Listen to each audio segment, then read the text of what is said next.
my wife said. You're embarrassing me. While I was crying at my dad's funeral, I was giving the eulogy, barely holding it together as I spoke about the man who raised me. Betrayal, my voice cracked, and my wife hissed from the front row that I should pull it together, because I was embarrassing her in front of her family. Hi, I'm Marcus, 35, and last week my wife leaned over during my dad's funeral, looked me dead in the eye, and whispered, You're embarrassing me. It was raining. Because of course it was. Not the gentle poetic kind either. This was windshield wiper panic, soaked through socks, mud on your shins type of rain. We were already 30 minutes late, and I was driving my old Toyota like it was a hearse. My dad had always said he wanted a simple, no-frills goodbye, which, in classic family fashion, had somehow turned into a 3-hour full Catholic Mass, choir included, even though the man hadn't been to church in 12 years. I parked. The umbrella snapped in the wind the second I opened it. My wife, Erica, rolled her eyes and pulled her coat tighter. You should have brought the black one, she muttered. It holds up better in wind. I ignored it. Inside, the church was already packed. My hands were shaking as I fixed my tie. Not from nerves. From the kind of grief that vibrates beneath your skin and makes even breathing feel like a performance. I hadn't cried yet. I'd been holding it together for Mom, for my younger brother James, for everyone. But the second they rolled in the casket, and I saw the cheap white flowers on top, I broke. Not dramatically. I just started crying. Quietly. Not even sobs. Just tears that wouldn't stop. I covered my face with one hand, leaned forward a bit, trying to make myself small. I wasn't looking for attention. I just couldn't hold the weight anymore. That's when Erica leaned in and whispered, sharp and cold. Marcus. You're embarrassing me. Get it together. I froze. Thought I misheard. But her jaw was locked, eyes forward, like she was sitting through a school play she couldn't wait to end. Embarrassing? At my own father's funeral? Something in me cracked. Not broke, cracked. Like a porcelain dish tapped just a little too hard. I sat up straight, wiped my face, and didn't say a word. But the grief twisted into something else. Something slow and hot. Something that remembered. Because that wasn't the first time. It was just the first time I couldn't pretend it didn't matter. The rest of the service passed like a bad dream someone else was having. I heard words, but none of them landed. The priest spoke about mercy, redemption, the strength of family. The choir sang in Latin. Mom dabbed her eyes with a tissue that had gone translucent. James stood like a statue beside her. And me? I sat beside my wife of 9 years, staring at the casket of the man who raised me, while her words echoed louder than the hymns. You're embarrassing me. Afterward, we filed out behind the casket. Cameras flashed. Aunts I hadn't seen in a decade clutched my arm and told me, he was so proud of you. Cousins whispered condolences. James handled the logistics. I barely spoke. Erica kept checking her phone. The reception was held at a small banquet hall that still smelled like meatballs from last weekend's wedding. Folding chairs, bad coffee, Costco cookies. I stood by the photo board I made, Dad in his army uniform, Dad holding toddler me up by my armpits, Dad teaching James how to change a tire. Erica wandered off. Probably to network, because my family is full of dentists and lawyers, and she never misses a chance to remind them that she's a real estate agent. With multiple $1-million closings. My mom finally came up to me, wrapped her arms around me like I was still a boy. He'd be so proud, sweetheart, she whispered. You were his favorite person to talk about. Always said you had the kindest heart. That's when it happened again. I pulled back from Mom, tears welling up, nodded, couldn't speak. Erica appeared behind me, leaned in again, this time with a smile that didn't touch her eyes, and said through her teeth, Marcus. People are watching. Pull it together. I blinked. Mom looked confused. Erica turned away, sipping her wine like she just made a toast. This time, I didn't sit back down. I walked out. Into the rain. No umbrella. I stood by the side of the building and let the water do whatever it wanted. I didn't cry. Not now. Not with her watching. I just stood there and tried to figure out when exactly I became someone who had to apologize for mourning his father. Because this wasn't just about today. This was about all the times Erica had rolled her eyes when I told a story that wasn't polished. All the times she adjusted my tie or shirt or hair before a dinner and said, "Try not to look tired." All the ways she said, "Be better," without ever saying it.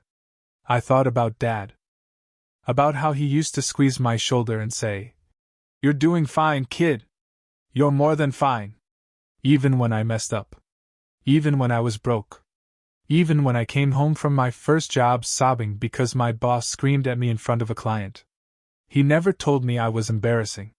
Erica did. Twice in one day. And something inside me had finally had enough. 3 hours later, I was still in my funeral suit, sitting on the edge of our bed, tie loosened, hands clenched, staring at the floor like it had answers. Erica was in the bathroom, removing her makeup with the same urgency she applies to everything emotional, like it's a stain she needs to scrub away fast before it sets. "Are you going to talk to me or just sulk all night?" she called, voice echoing slightly off the tile. I didn't respond right away. I couldn't. My jaw was tight enough to creak. She stepped into the doorway, now in her robe, arms folded. "I'm sorry if I wasn't touchy-feely enough for your big grief moment," she said, sarcasm dragging across every syllable like nails on metal. "But you falling apart in front of everyone like that? It wasn't a good look." I turned slowly. "A grief moment?" Her expression flickered.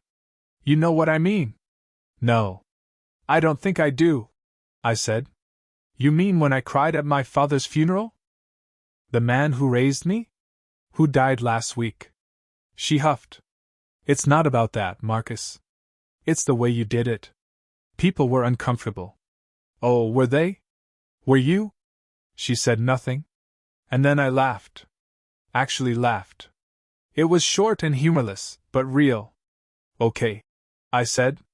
"Let's do this. Let's have the conversation we've been tap dancing around for 3 years. Marcus." "No. You talk about how I present all the time. How I'm too emotional. Too soft. You say it with your eyes, even when your mouth says something nicer. And I let it go because I thought that was marriage. Compromise.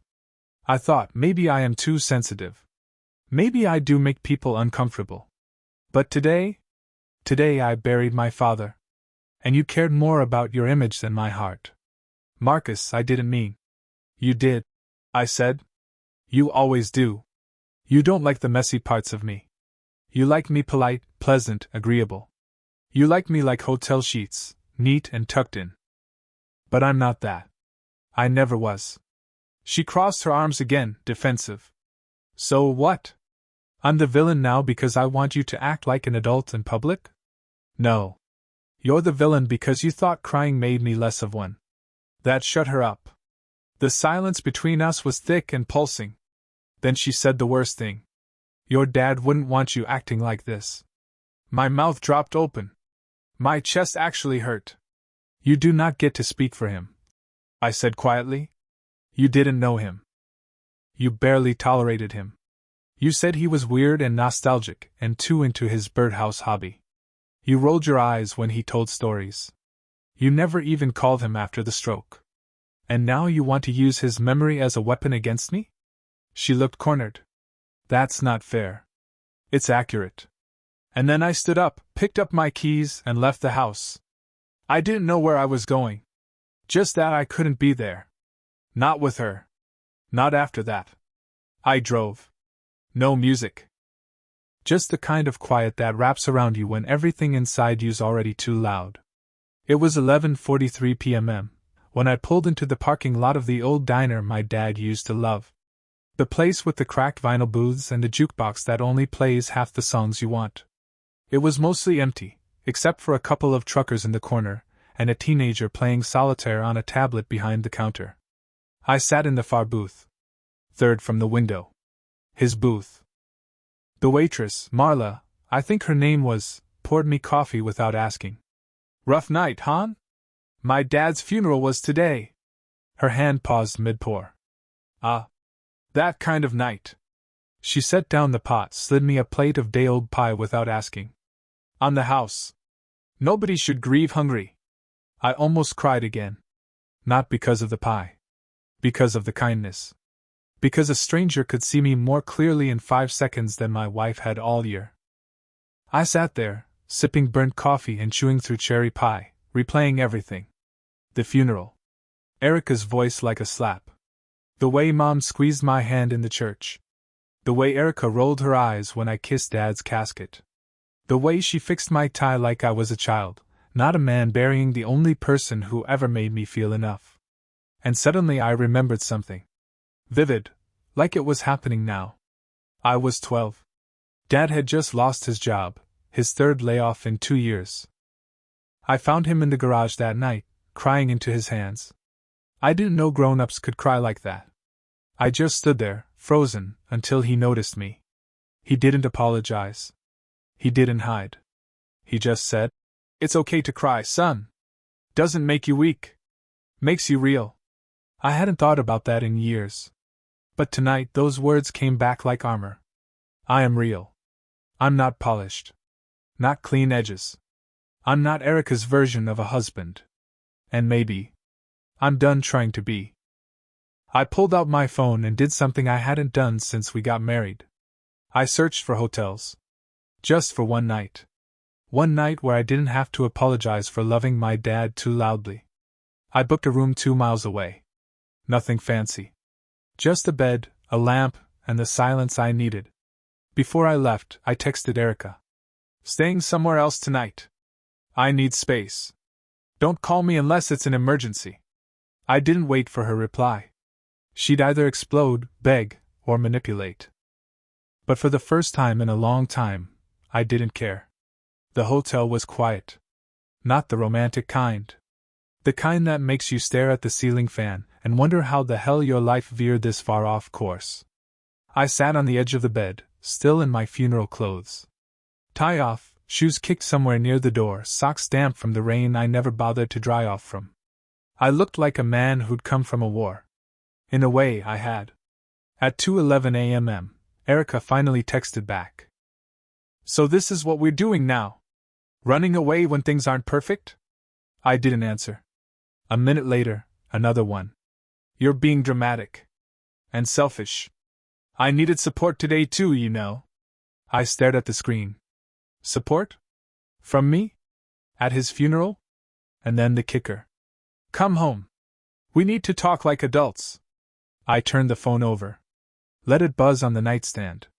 Instead, I opened the drawer and found one of those tiny hotel notepads. And for no reason I could explain, I wrote 2 lists. List 1, what my father taught me. Show up.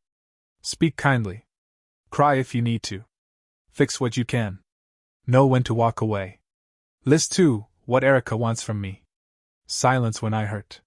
Smiles on command. Control over appearances. Apologies for being real. To shrink. Seeing it in ink made it simple. This wasn't grief talking. This was clarity. I slid the notepad back in the drawer. The next morning, I went to Mom's house. She was still in her robe, hair in that soft collapse it always did after a long day. She opened the door and just said, "Hi, baby." I fell into her arms. Cried for real this time. The kind where you don't hide your face. We sat at the kitchen table, and she poured tea even though she doesn't drink it herself. And when I told her what Erica had said, her face went hard. Harder than I've ever seen it. "I loved your wedding," she said. "But I always worried who you'd be allowed to be inside that marriage," she said aloud. Not chose. I didn't even realize I'd been seeking permission. Not love. Permission. To grieve. To be soft. To exist. Mom reached over, gripped my hand. "You're not too much, Marcus. She's just too small to hold what you feel. And that's not your fault." Something in me unclenched. Because I knew it then. I couldn't go back. Not just to the house. But to the life. That afternoon, I returned to the house, not to reconcile, just to get my things. Erica was in the kitchen on a conference call, still dressed like a brokerage queen even on a Saturday. She looked up when I walked in and immediately pressed mute. "Oh, so you do come home," she said. "I'm not here to talk," I said calmly. "I'm here to pack." Her mouth twisted like I just spit on the floor. "This is our house, Marcus. You don't get to just walk out and make dramatic ultimatums." "No ultimatum," I said. "Just a decision." I headed upstairs and grabbed a duffel from the closet. T-shirts. Socks. My old flannel Dad gave me the Christmas before his stroke.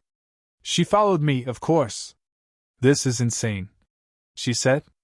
"You're seriously going to throw away everything because I wasn't emotional enough at a funeral?" I turned slowly, one shirt still in my hand. "No, Erica. I'm walking away because you made my father's death about you. You treated my grief like it was bad PR. Like I was an embarrassment. And it's not just the funeral. It's all of it. Every time you've told me how I should talk, walk, laugh, dress. How to shrink. You didn't marry me. You hired me to be your husband." She blinked. And for the first time in 9 years, she didn't have a comeback. I zipped the bag. Downstairs, I took my keys off the hook. Not the house keys. Just the car. "You're not serious," she said, arms crossed, face pale now. "Where will you even go?" "To people who don't flinch when I cry," I said. "To people who knew my dad and would have handed me a tissue, not a performance review." That one hit. I opened the door. She said, softer now. "You'll regret this when the feelings settle." I turned back halfway out. "No. I think I'll regret staying another minute longer in a house where being human is considered bad manners." Then I closed the door. I drove to James' place. He opened the door in basketball shorts and a confused face. "You okay?" he asked. "No," I said. "But I'm not faking it anymore." He stepped aside. "Then come in." And for the first time in days I exhaled. James didn't ask for details. He just gave me the guest room and a beer. That was my brother, light on words, heavy on presence. We sat on his old sagging couch, half watching a rerun of Top Gear while I held the bottle and stared at the label like it was a compass. "You really left?" he finally asked. "Yeah. And you're not going back?" "No." He nodded like he'd known that answer before I did. "Good." I looked over. "You always hated her, didn't you?" He shrugged. "Didn't hate her. Just didn't trust how you got smaller around her. That's not love, man. That's management." I laughed into my beer. "Management." He grinned. "I mean, look at you now. Sitting here, funeral suit still on, tied like a dead snake on the floor, drinking my last Sam Adams. But you look more like yourself than you have in years." I didn't know whether to thank him or cry again. The next few days were a strange kind of quiet. Like the silence after a fire. Smoke still lingering, but the danger past. I went back to the funeral home to help Mom with paperwork. We sat together in the lobby, sorting through forms and calling insurance. She never mentioned Erica. Not once. But before I left, she hugged me and said, "You're not broken. You're grieving. There's a difference." James offered to help me find an apartment. "Nothing fancy," I told him. "Just enough space for my stuff and the silence." He nodded. "And maybe a window. For a light." "For Dad," I said. He liked windows. That night, I found an old voicemail from my father. It was only 12 seconds long. "Hey, kid. Just checking in. Hope your week's not kicking your ass too hard. Call me if you need anything. Or don't. You know I'm around." I played it 3 times. Then I saved it to 4 different places. Phone. Cloud.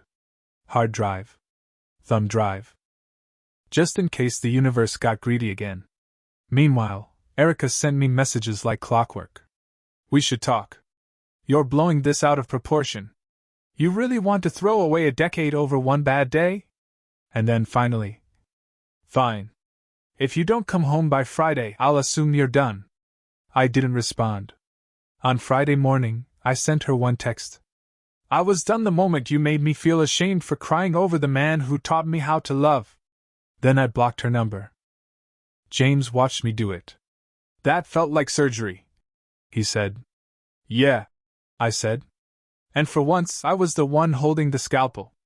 The divorce papers arrived 2 weeks later, delivered by a courier who looked both nervous and curious, probably expecting a dramatic reaction. I just signed. No dramatic music. No thunderclap. Just the sound of a pen scratching paper and the distant hum of James's dishwasher. The papers said, "Irreconcilable differences." I laughed. Not because it was funny, but because it was so sanitized. So vague. As if the whole thing had crumbled because of differing opinions on throw pillows, not a wife who weaponized shame at a funeral. When I handed the signed papers back to the courier, he hesitated. "You sure you don't want to read the fine print?" "I lived the fine print," I said. "It was 9 years long." By then, I'd moved into a small one-bedroom apartment above a florist. The walls smelled faintly like eucalyptus and funeral arrangements, which felt both appropriate and strangely comforting. I bought myself a coffee table, used, scratched, honest, and a second-hand couch that didn't match anything, which somehow made it perfect. Mom came by with a housewarming plant. James brought beer and a lamp shaped like a bear because, "You look like the kind of guy who needs a weird lamp now." I placed the lamp beside the window. It glowed like a low-watt guardian angel. At night I sat in silence with my own grief. Not rushing it. Not hiding it. Just letting it breathe. And slowly, something started to shift. I called an old friend from college, Liz, who used to tease me for being the only guy in the theater club who knew how to sew a button. We got coffee. Then dinner. Then 3 more dinners. She didn't ask about the funeral, but she did ask about my dad. "What was he like?" she asked one night, as we sat on my porch, watching traffic like it was a parade. "He was quiet," I said. "Not because he had nothing to say. Just because he didn't need to prove anything." She smiled. "Sounds like someone I'd like. He would have liked you too. You curse when you're mad, and he respected honesty." We sat there until it got cold. And I thought, maybe this is what it feels like when you stop apologizing for your heart. When you let yourself hurt. And heal. Erica emailed me once more. Subject line, closure. I didn't open it. Not because I didn't want closure. But because I already had it. It wore my father's old flannel. It lived in the sound of his voice saying, "You're doing fine, kid."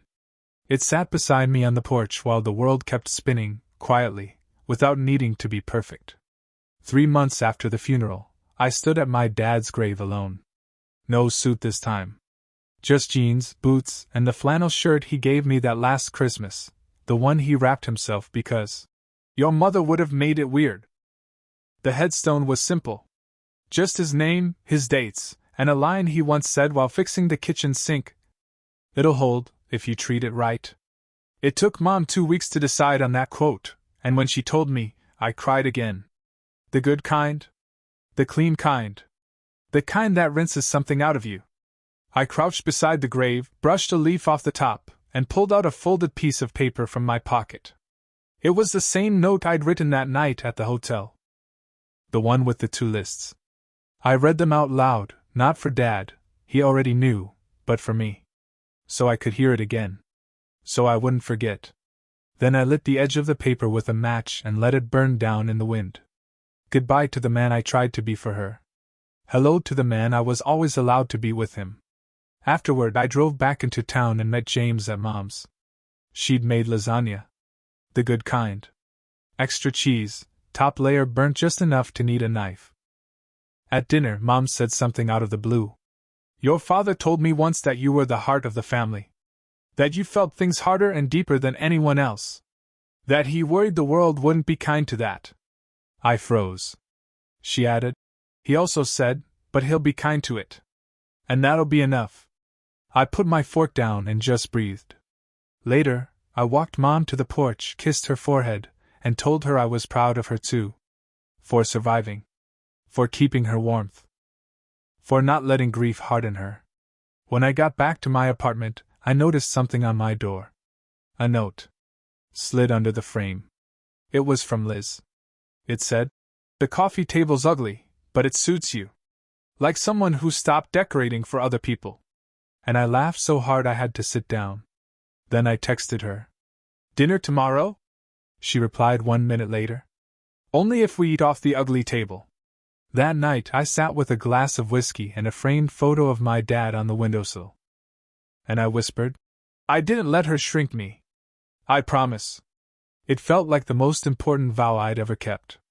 6 months after the funeral, the apartment felt less like a transition and more like a home. The couch still didn't match anything. The kitchen still had a drip I hadn't fixed. But there was peace in the uneven. There was something sacred about a space where nothing expected me to perform. I had started seeing Liz regularly. Nothing intense.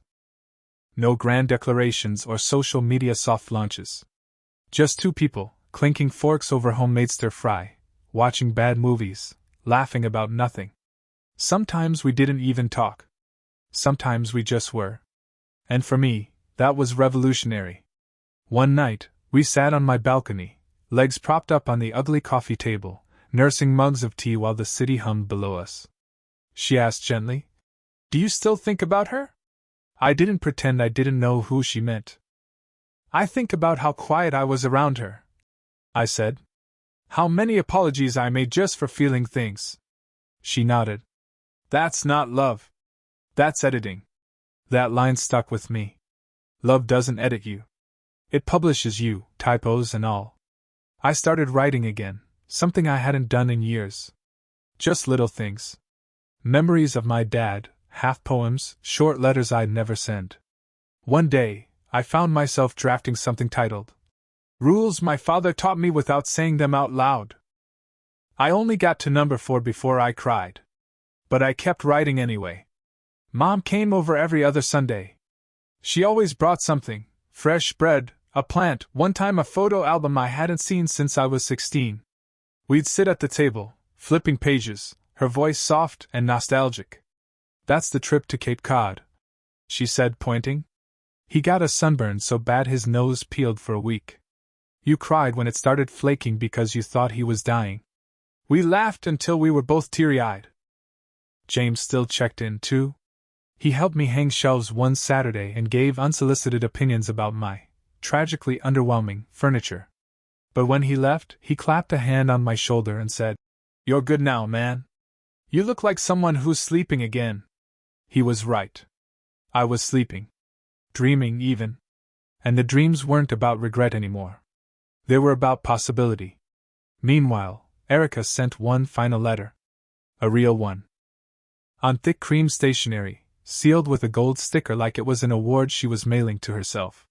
It said, I've reflected. I think we both made mistakes. I wish you well. I hope you find whatever it is you think I couldn't give you. I stared at that line for a long time. The whatever it is. It was everything. It was softness. It was grace. It was the freedom to cry at my father's funeral without being told to tuck my humanity back in like a shirt tail. I didn't respond. I didn't need to. Some stories don't deserve sequels.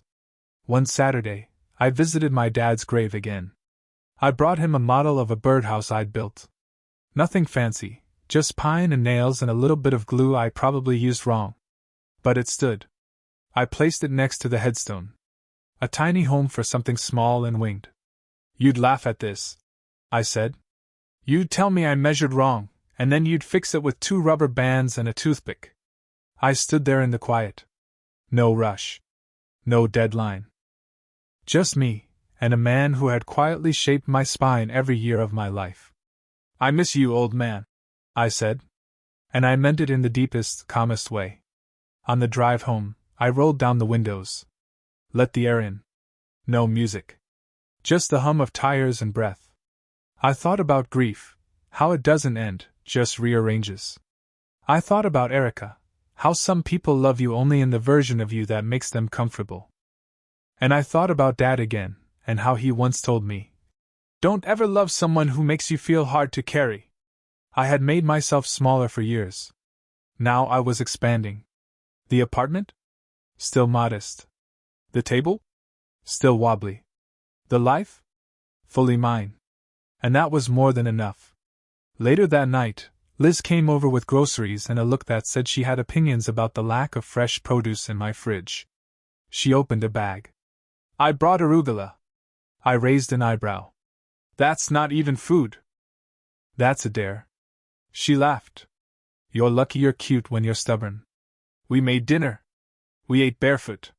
We danced in the kitchen to a playlist my dad would have hated, too modern, not enough horns. And somewhere between chopping garlic and burning rice, I realized something. This moment, this smell, this sound of someone humming off-key, is the life I used to daydream about when I didn't even know I was unhappy. The one where I don't have to apologize for being too much. Where emotional isn't an insult. Where grief is allowed to sit at the table with laughter. Where my father's voice still echoes, not in pain, but in permission. To be kind. To be soft. To be real. To be exactly who I am, and not 1 ounce less. That's the ending, Dad? Not polished. Not perfect. But honest. And finally, mine.